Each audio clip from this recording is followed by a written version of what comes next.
all of you participated in. I'm going to I would love to give you all a tour and show you around. Have any of you ever been here before, aside from you?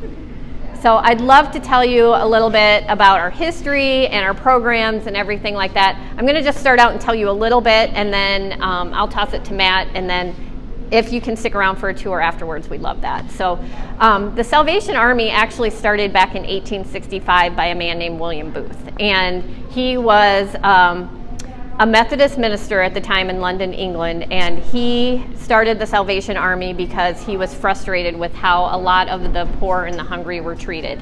And back in 1865, he created such a movement that so many people followed him that he created the Salvation Army. And they all became officers, so everybody thinks that we are a military organization, but we're actually a Christian organization, and the officers are ordained ministers. And Major Harold, if you'd like to say a few words about that, I'll toss it to you. A few words about it. The thing was, formal churches were really on the outs with most of the average people in England in the late 1800s. People were not interested in going to churches, or they weren't interested in clerical titles or robes or all that fancy stuff. William Booth actually got kicked out of a church for bringing a group of poor people into the church and seating them down in the best pews down where usually the wealthy and famous and powerful sat. So he got the boot for doing that kind of thing. That was actually very common during that time. The other thing is that there was no help for people. There were no government programs or agencies that provided assistance to the poor of any sort. If you didn't have food to eat, you starved to death. If you didn't have a place to live, you slept under the bridges in London. Apparently, I've never been there, but apparently there are a lot of them. And that's where people lived. They lived under the bridges. And this was something that he hated and would not tolerate, and so he started the movement we now know as the Salvation Army, in part to deal with those situations. I am an ordained minister, as well as the administrator of all of the Salvation Army in Waterloo. So I wear two hats, and sometimes not very well, I think, but they go hand in hand. We believe you can't really love God if you don't love your fellow man. So that's who we are, and that's why we do what we do.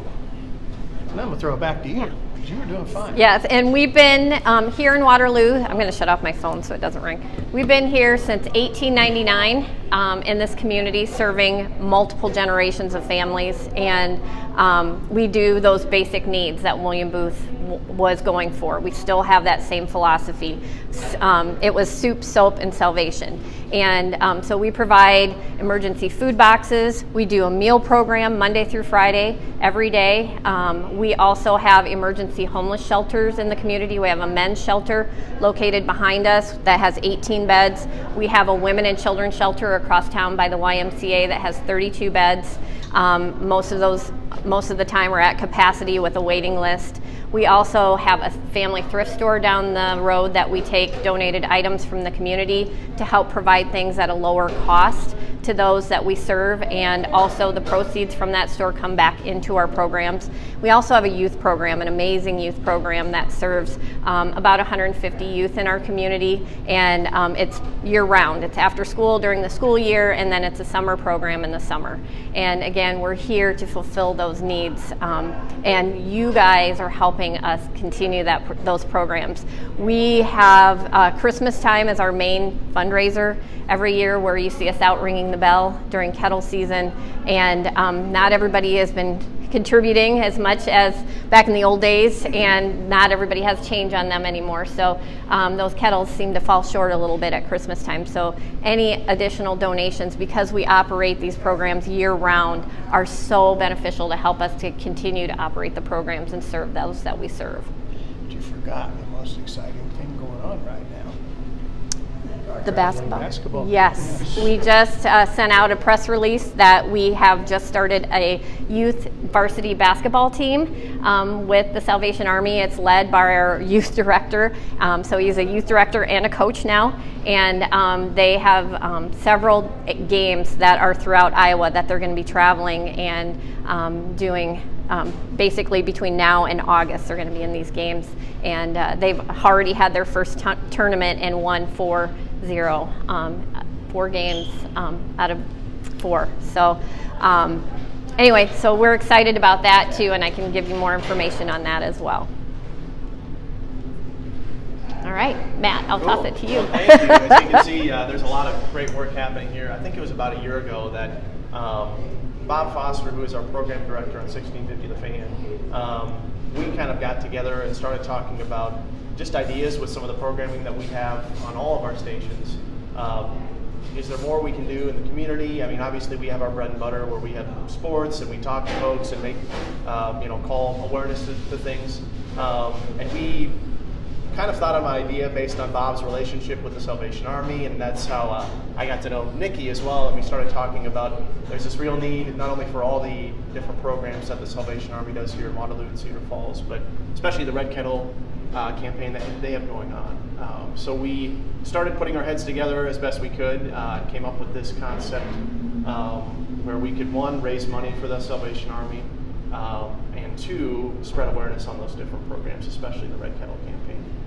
So we thought of, well, we have these great programs. We have Cedar Falls Tiger basketball that we've covered on KCFI, our companion station, for a really long time now. And so the great relationship that we've had with them, we thought of, and I have to admit, I kind of stole the idea from a couple of teams that I followed, the Cubs and the Cedar Rapids Colonels, who I spent a summer working for. They have a program where every run the teams score, a local sponsor donates a plate of food to that food bank in those different cities in Cedar Rapids and Chicago. So that's kind of where we got the concept from, and then we thought, I did some math and thought, based on the success of the Tigers football and basketball teams, both boys and girls that we follow, they score a lot of points. So we thought, could we make some kind of concept around their success and turning that into both a fundraiser and awareness driver for the Salvation Army. So we came up with this idea called Scoring for the Salvation Army, and we then started, okay, we have this idea, kind of talked to Nikki about it, talked to Gary about it as well, Gary Coonan at Cedar Falls. So, could we put this on? Is this a good thing? We got the green light from both parties. Then we needed to find somebody locally that could help drive that. And the whole concept was every point that the Tigers would score in football and then boys and girls basketball, a local sponsor would pledge $1 to match those points. And I think it was actually the day I presented that to both Gary and Nikki, and I talked to Foster. Literally that morning, I met Amanda, who's the marketing director at Kimball and Beecher Family Dentistry, and was like, hey, we thought of this a couple hours ago. I know this might be quick as an idea, but here's kind of a thought. I think she was on the phone with the doctors literally the next day and said, yes, we want to be a part of this. So that was really neat to have, I think, within 24 hours, a local sponsor to help put this on. So basically, I felt over the last couple of years, or over the last year, we were a very small cog in the wheel, so to say, with just covering the games on KCFI. And again, all the points that Cedar Falls scores, but having the Tigers and then the Salvation Army with the real need, and then Kimball and Beecher to come together and pledge $1 for every point they scored, as well as being able to help us promote some of the good things going on here at Salvation Army. That was a real neat thing. So we had that total today, and I'll have Kimball Beecher kind of explain that process a little bit more, and our grand total. So I have it on the check. That's your job. Yeah. It's your job, Matt. Let's get the check. Perfect. Show me the money. I'll let Dr. Beecher take it. The native coach is here. Oh, wow, that's great. Well, on behalf of 93.5, 1650, 105.1, and Kimball and Beecher Family Dentistry, we'd like to present you a check for $3,849. Awesome. It was a record-setting season. Oh, my goodness.